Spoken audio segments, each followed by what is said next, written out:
할렐루야, 빛내리 교회 성도 여러분, 좋은 아침입니다. 내 영혼을 위한 성경 쓰기, 성경을 쓰다에 오신 것을 환영합니다. 오늘 하나님께서 우리에게 주시는 말씀은 이사야 60장 1절 말씀입니다. 일어나라, 빛을 발하라. 이는 내 빛이 이르렀고 여호와의 영광이 내 위에 임하였느니라. 아멘. 오늘 말씀만 보면 일어나라, 빛을 발하라, 이 구절만 놓고 볼 때 아마도 용기를 내라, 힘을 내라 이렇게 생각하실 수도 있을 것 같습니다. 축 처져 있어? 아파? 힘을 내, 일어나라, 빛을 발하라, 열심히 일어나서 가서 살아, 뛰어, 그리스도인으로 살아, 이렇게 이해하실 수도 있는데요. 하지만 오늘 본문의 말씀은, 이 단어의 뜻은 전혀 그렇지가 않습니다. 오늘 하나님께서는 이사야 선지자를 통해서 이렇게 명령을 하고 계십니다. 일어나라, 빛을 발하라. 자, 단어 한 단어가 어떤 의미인지 같이 살펴보도록 하겠습니다. 자, 일어나라라고 하셨는데요.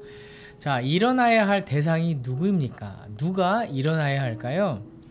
자, 일어나야 한다는 것은 바로 시온을 이야기하는 것입니다. 시온을 대상으로 시온에게 일어나라 라고 지금 말씀하고 계신 것이죠. 자, 시온은 그럼 무슨 뜻입니까? 시온은 크게 두 가지로 생각을 해볼 수 있는데요. 첫 번째는 죄악의 심판으로 말미암아 예루살렘 성이 폐허가 됐습니다.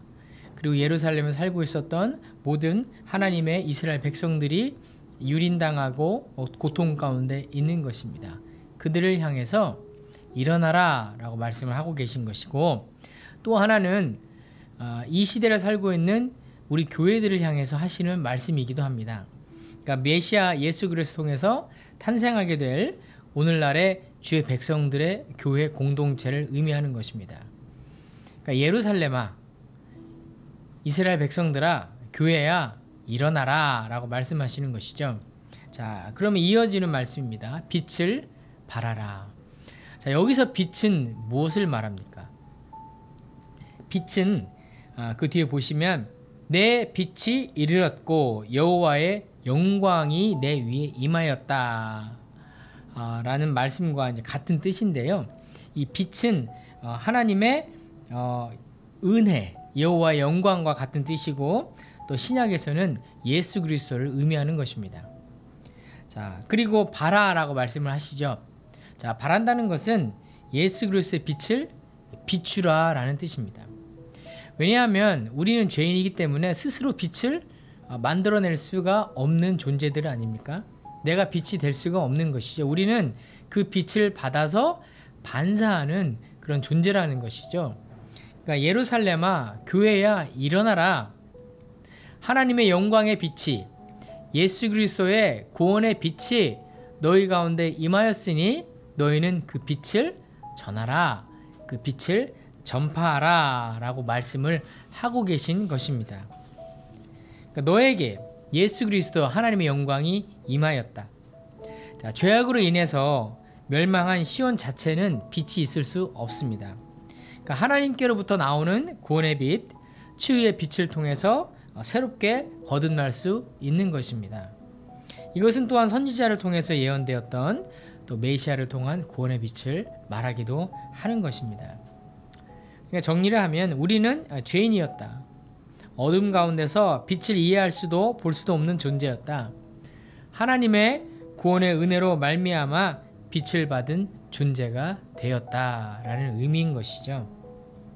너희는 절망과 죄악과 심판 가운데 있는 자들이었으나 하나님께서 너희에게 구원과 치유의 빛을 비춰주셨다. 메시아 예수 그리스도를 보내주셨다. 그러므로 이제는 너희는 그 빛, 바로 예수 그리스도의 빛의 사람으로 세상에 빛이 되어라, 깨어라, 일어나라, 이런 의미인 것입니다. 말씀의 은혜가 되는 것 같습니다. 자, 그렇다면 세상에 빛이 된다는 것은 무슨 의미입니까? 자, 사도 바울은 빛의 자녀의 모습에 대해서 에베소서 5장에서 이렇게 말씀을 합니다. 자, 여러분이 전에는 어둠이었으나 지금은 주님 안에서 빛입니다. 빛의 자녀답게 사십시오. 빛의 열매는 선하고 의롭고 진실하게 사는 것입니다. 주님께서 기뻐하시는 일이 무엇인지를 분별하십시오. 자, 여러분은 열매 없는 어둠의 일에 끼어들지 마십시오. 여러분은 어떻게 살아가야 할지 살피십시오.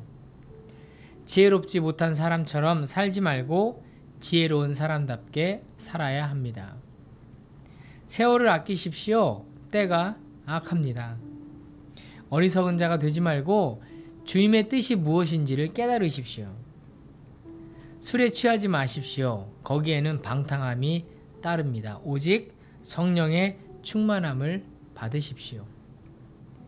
시와 찬미와 신령한 노래로 서로 화답하며 여러분의 가슴으로 주님께 노래하며 찬송하십시오. 모든 일에 언제나 우리 주 예수 그리스도의 이름으로 하나님 아버지께 감사를 드리십시오.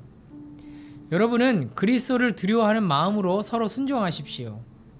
사랑으로 살아가십시오. 음행이나 온갖 더러운 행위나 탐욕은 그 이름조차도 여러분의 입에 담지 마십시오. 여러분은 감사의 찬말을 하십시오. 하나님께 순종하지 않는 사람들과 짝하지 마십시오.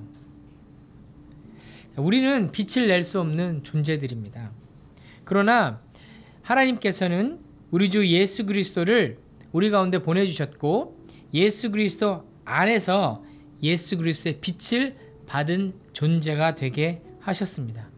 그리고 그 빛을 받은 존재답게 세상 가운데서 그 빛을 비추는 삶을 살게 하신 것입니다. 아멘.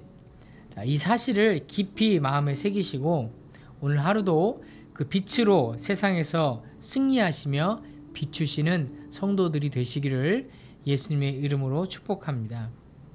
제가 에베소서 5장을 읽었는데요. 한번 새벽 또 기도회 끝나시면 5장을 천천히 한번 읽어보십시오.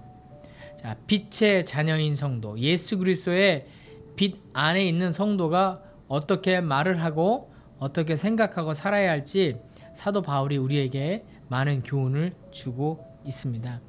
한번 읽어보시면 또 큰 은혜가 있을 줄로 믿습니다. 다 같이 기도하겠습니다. 하나님, 우리가 전에는 어둠 가운데 있었던 존재들이었으나 우리 구주 예수 그리스도를 보내셔서 예수 안에서 그 빛을 받고 또 그 빛을 세상 가운데서 바라는 존재로 불러주시니 감사합니다. 하나님, 우리의 정체성에 대하여 더 이상 헷갈려 하지 않게 하시고 우리가 누구인지 분명히 알게 하여 주시고 그래서 빛의 자녀로 오늘 하루도 살아가면서 세상에 빛이 되고 또 예수 그리스도의 영광과 하나님의 영광을 드러내는 복된 삶을 살아갈 수 있도록 우리 빛내리교 교회 한 사람 한 사람 성도들을 붙잡아 주시옵소서. 나를 빛의 자녀로 불러주심을 감사드리옵고 살아계신 예수 그리스도의 이름으로 기도하였습니다. 아멘.